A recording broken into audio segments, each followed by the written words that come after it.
My name is Darrell Bennett, Come Back Swinging. And I want to share something that has been on my heart for a while, and I want to encourage and inspire you today. This is a message that is particularly poignant and salient for where we are now. As a people, as a community, as a country, as a world that is trying to determine what is a new normal. What does it look like as we emerge from the rubble that has been and is COVID? And what does it look like as schools reopen and as businesses reopen and as workplaces reopen?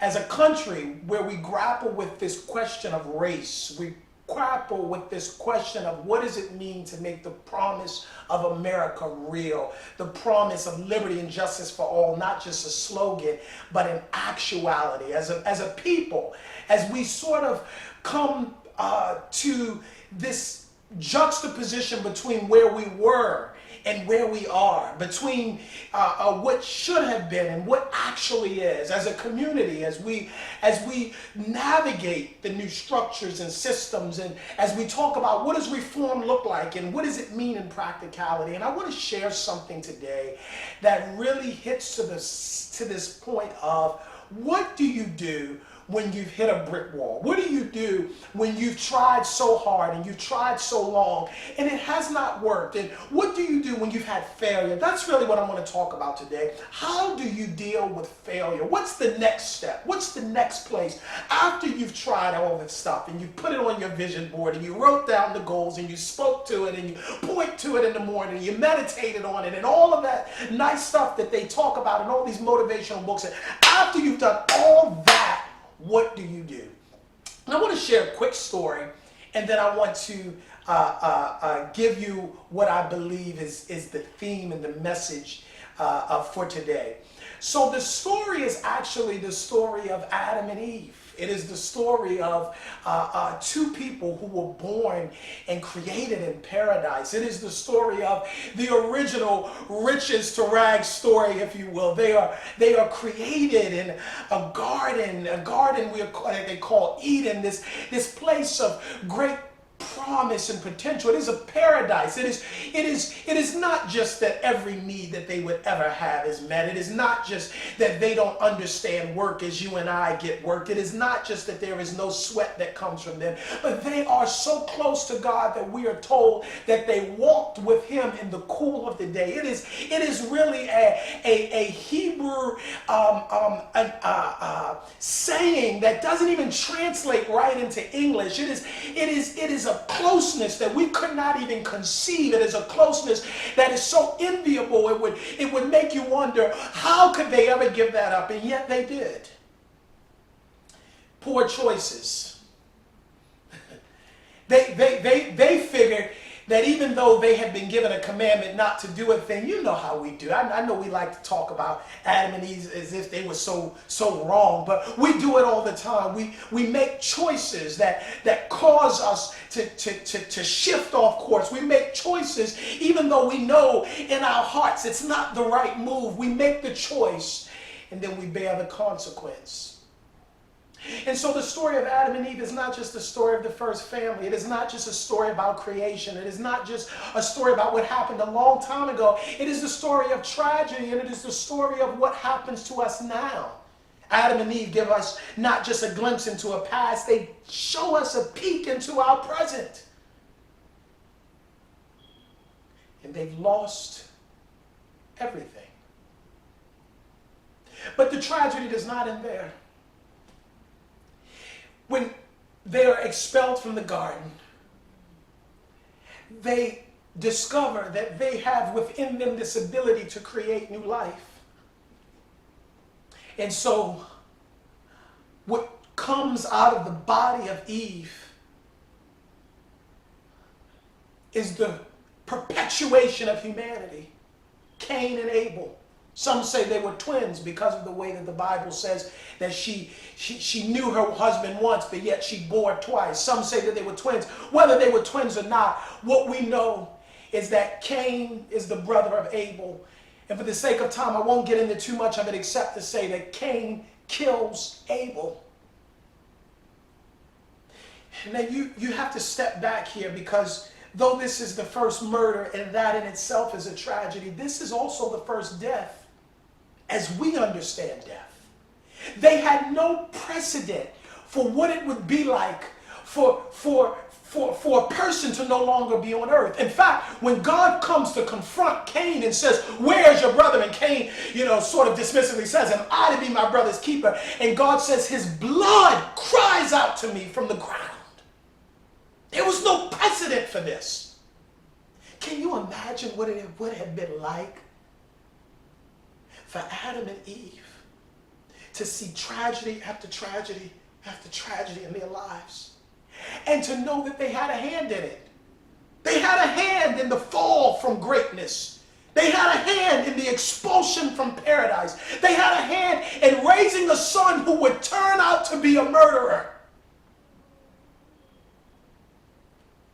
And as they look around, they had to have had a tinge of self-pity, of regret, of frustration and despair. How did we get here? I'm talking to you right now. Maybe your life has not been so catastrophically changed such that you can point to a period where you were in paradise and you are no longer there. But you still question, how did I get here? How did I get to this place where all of these things are happening? How did I get to the place where my actuality looks so different than what was in my mind? How did I come to this place? I know what that's like. Whether it was poor decisions that you made or tragedy that happened to you, whether it was a series of unfortunate circumstances that you had a hand in or that just you were the victim of, I know what it's like to look up and to wonder, how did my life get here? It started with such promise. It started with such high hopes. It started seeming so great, and now I'm here. And I want to read one verse, if you will allow me, one verse. I wanted to share the story with you first, but I want to read one verse that I believe says everything we need to know about how do you get past failure? How do you overcome the sting of defeat? How do you move past where you were and move into the next dimension?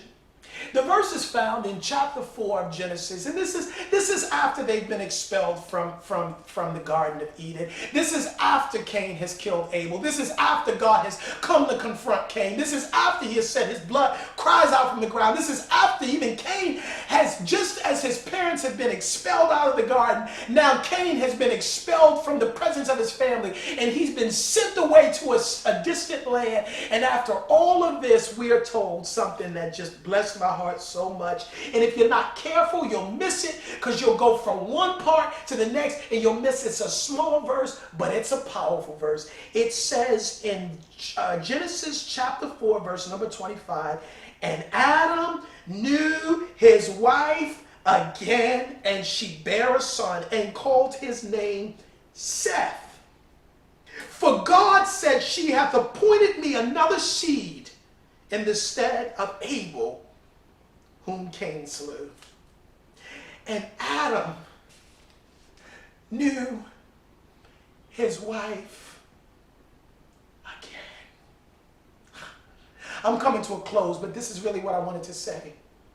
You've got to be willing to do it again. I can't tell you how many people that I've worked with, and they face tragedy in life. They face failure, sort of like I've faced failures in life. And they say, "Darrell, how did you pull yourself out of it?" You've got to be willing to do it again. Somebody came to me not long ago and said, "I tried every way. The business failed. You don't understand how many businesses I've started and it has not worked." And I said, "I know what that's like, but you've got to be willing to do it again." Let's step back for a second. Look at it. All of the tragedy, all of the hurt, all of the defeat, all of the bad mistakes that Adam and Eve have made, all of the sorrow and the shame and the guilt and the despair and the hurt that they must have been mourning from, and yet they still had the faith, because that's really what it takes. It takes faith, the faith to do it again. The faith to say, "I know what my past looked like, but I see what my future can be." The faith to say, "I'm not only a product of my environment. I can make my environment a product of me. It is the faith to push past the failure and to push past the defeat and to